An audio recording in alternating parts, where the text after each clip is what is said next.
এখন এক হুজুর পেরিয়ে যাচ্ছে, দুই দিকে দুই খেপা দাঁড়িয়ে আছে। এমন সময় গামছা পরা খেপা এই ন্যাংটা খেপাকে বলছে, হুজুর চলে যাচ্ছে, সালাম দে, সালাম দে, সালাম দে। তো ন্যাংটা খেপা গামছা পরা খেপাকে বলছে, আমি যে উলঙ্গ, আমি কেমন করে সালাম দিব?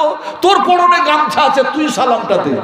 এখন ও গামছা পরা খেপা সালাম দিবে কি? ও নিজের পরনের গামছাটা খুলে ও ন্যাংটা হয়ে গেছে, ন্যাংটা হয়ে গেল।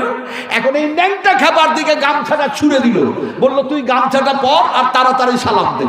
এখন এই গামছা পরা খেপা যখন ন্যাংটা খেপার দিকে গামছা ছুঁড়ে দিল, তখন এ খেপা হাতে গামছাটা নিয়ে ধরে আছে, গামছাটা পরে সালাম দিবে কি? প্রতিযোগিতা শুরু করলো, কম্পিটিশন শুরু করলো। কম্পিটিশন শুরু করলো কি বলে? বলে তুইও ন্যাংটা আমিও ন্যাংটা, তুইও উলঙ্গ আমিও উলঙ্গ, তুইও খেপা আমিও খেপা, তুই আগে সালাম দিবি না আমি আগে সালাম দিব। কি এক প্রতিযোগিতা শুরু হয়ে গেল। এখন সালাম দেওয়াও হলো না, সালামের জবাবও পেল না। এখন হুজুর যেন পেরিয়ে চলে গেল। এরকম যে খেপার কত জন্ম হয়েছে পৃথিবীতে। এখন সবচেয়ে যেন প্রথম খেপা সাজলো চীন। চীন এত বড় খেপা হলো, ও বলল আমি সূর্যে, আমি যেন চন্দ্রে কিছু পাঠাবো, পাঠাইয়া দিল।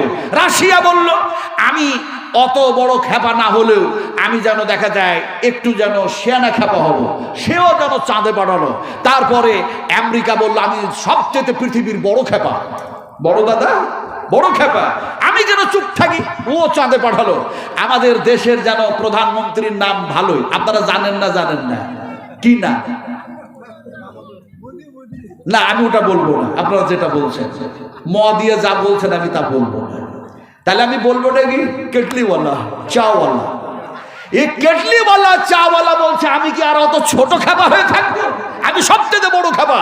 ও কি করলো? দক্ষিণ মেরুতে যেন পাঠাইয়া দিল। কত বুঝেন কিনি? সাংবাদিকেরা জিজ্ঞেস করলেন যে আচ্ছা আপনারা যে চাঁদে পাঠালেন, তো চাঁদে কি জানতে চাইছেন? ওরা বলল যে চাঁদে আমরা জানতে চাইছি যে চাঁদের মধ্যে যে খনি পদার্থগুলো আছে সেইগুলো নিয়ে আসবো, আর মোবাইলের ভালো ভালো পার্টস তৈরি করব। কারণ অনেক সময় এই দুনিয়ার সমস্ত পার্টসগুলি দিয়ে নেটওয়ার্ক ফেল করছে, ঠিক মতো যেন যোগাযোগ হচ্ছে না, বিচ্ছিন্ন হয়ে যাচ্ছে। চন্দ্র সবচেয়ে উঁচু জায়গা আছে, তার চেয়ে বড় টাওয়ার আর হয় না। ফলে সেই সমস্ত পার্টস দিয়ে যখন এইগুলি তৈরি করা যাবে তখন নেট ভালো চলবে, ইত্যাদি ইত্যাদি, যোগাযোগ ভালো থাকবে। কত বড় খেপা। আবার যেন জিজ্ঞেস করলো, বলে চাঁদে আর কি করবে? বলে চাঁদে আমরা সেখানে গিয়ে বসবাস করার চেষ্টা করছি। বলে কিভাবে? সেখানে তো অক্সিজেনের প্রয়োজন। বলে অক্সিজেনের প্রয়োজন, তাই চাঁদের মাটিতে আমরা গাছ লাগাবার চেষ্টা করছি। কথা বুঝেন কি? বলে কিসের গাছ লাগাবেন? বলে ঢেঁড়স, ভিন্ডির গাছ। আপনারা ঢেঁড়স বলেন না ভিন্ডি বলেন? ভিন্ডি বলেন। আমরা ঢেঁড়সও বলি না আর ভিন্ডিও বলি না। আমি যে জায়গায় থাকি আমরা সেই জায়গার মানুষ বলি রামপল্লার গাছ। বুঝেন না? বুঝেন না? রামপল্লার গাছ। এখন দেখা যায় রামপল্লা ভিন্ডি ঢেঁড়সের গাছ লাগিয়েছে। জিজ্ঞেস করলো মিডিয়া আর কিসের গাছ লাগিয়েছে? বলে টমেটোর গাছ লাগিয়েছি। এখন টমেটোর গাছ, ভিন্ডির গাছ, রামপল্লার গাছ, এগুলি যদি জীবিত থাকে আমরাও সেখানে অক্সিজেন পাবো, আমরাও জীবিত থাকবো। এরা কত বড় পাগল, এরা কত বড় খেপা। আর কি করলো? জিজ্ঞেস করলো আর কি করতে চাইছেন আপনারা? বলে সূর্যে আছে আলো আর চন্দ্রেও আছে আলো, দুইটা আলোকে একত্রিত করে আমরা নিয়ে আসবো, দিয়ে আমরা গ্যাস তৈরি করব। বলে গ্যাস কেন তৈরি করব? দুনিয়ার গ্যাস রান্না বান্না করতে গিয়ে বারবার শেষ হয়ে যাচ্ছে, সিলিন্ডার ফাঁকা। কিন্তু এমন চাঁদের আলো আর সূর্যের আলো যা শেষ হয় না, সেই আলো দিয়ে আমরা গ্যাস বানাবো, আর কেমন পর্যন্ত চলতে থাকবে, গ্যাস শেষ হবে না। আল্লাহ বলছে পাগলামি করার জায়গা পাও না, এই টমেটোর গাছ লাগালা, ভিন্ডির গাছ লাগালা, আর সেখানে তোমরা বসবাস করবে, তারপরে কি কি খনি পদার্থ নিয়ে আসবে, তারপরে নাকি গ্যাস ট্যাস বানাবে, এরকম পাগলামি কেন করছো? আল্লাহ তার পাগলামির জবাব দিচ্ছেন কোরআনের মধ্যে। কিভাবে জবাব দিচ্ছেন? এমনি করে, যেমনি করে আপনাদেরকে শোনাচ্ছি। আপনারা কি বিরক্ত হচ্ছেন নাকি? আপনারা বিরক্ত হচ্ছেন নাকি?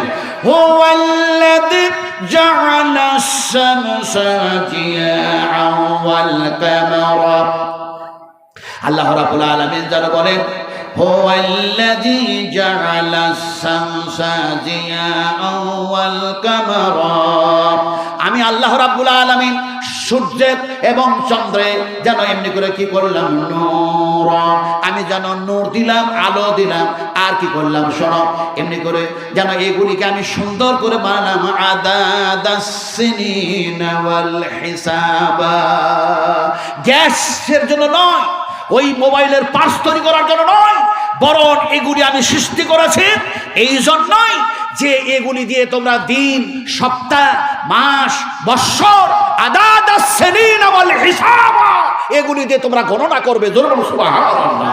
ইউফাসসিলুল আয়াতি লিকাওমি ইয়ালামুন।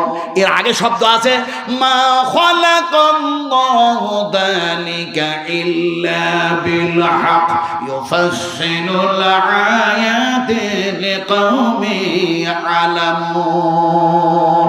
এগুলি আমি সৃষ্টি করেছি তোমাদের উপকারের জন্য, তোমাদের কল্যাণের জন্য, তোমাদের মঙ্গলের জন্য। আর এগুলি এই সৃষ্টি করেছি ইউফাসসিলুল আয়াত, এগুলি হচ্ছে আমার নিদর্শন বলি, এগুলিকে দেখো আর আমি আল্লাহকে তোমরা যেন স্মরণ করে আমার গোলামি করো। জোরে বলো সুবহানাল্লাহ। পাগলামি করো না আমার ভাইরা। আমি আপনাদের সামনে আলোচনা করছিলাম, কোরআন খুললাম, আর কোরআন খোলার পরে একটি শব্দ পেলাম। কি শব্দ পেলাম?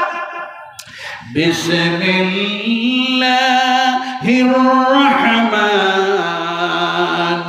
রহিম শুরু হয়ে গেল এমন একটা শব্দ দিয়ে, এমন একটা বাক্য দিয়ে। বাহ বাহ। বিসমিল্লাহির রহমানির রহিম। আমি বিসমিল্লাহির রহমানির রহিমের তাফসীর অনেকবার অনেক জায়গায় করেছি আপনাদের এলাকায়, আমি তা করব না। তাফসীর ইবনে কাসির, তাফসীর হুসাইনি, তাফসীর মারফুল কোরআন, তাফসীর মজহুল কোরআন, তাফসীর হাসানুল বায়ান, তাফসীর দোকান, তাফসীর কাসাব, এছাড়া আরো অনেক তাফসীর আছে। বিভিন্ন তাফসীর কারকেরা বিভিন্নভাবে তাফসীর করেছেন, বিশ্লেষণ করেছেন। আমি সেদিকে যাচ্ছি না, আপনাদেরকে বুঝাতে চাইছি। কোরআন খুললাম আর পড়লাম কি? বিসমিল্লাহির রহমানির রহিম। বা দিয়ে শুরু হয়ে গেল।